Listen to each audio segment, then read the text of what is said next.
National Weather Service in Cleveland has issued a severe thunderstorm warning for tomorrow until 9:15 p.m. At 8:13 p.m., National Weather Service Doppler radar indicated a severe thunderstorm capable of producing destructive golf ball-size hail and damaging winds in excess of 60 miles an hour. The storm was located 10 miles west of Cardington and moving southeast at 40 miles an hour.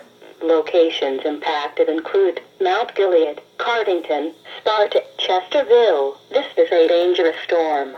Seek shelter inside now and stay away from windows.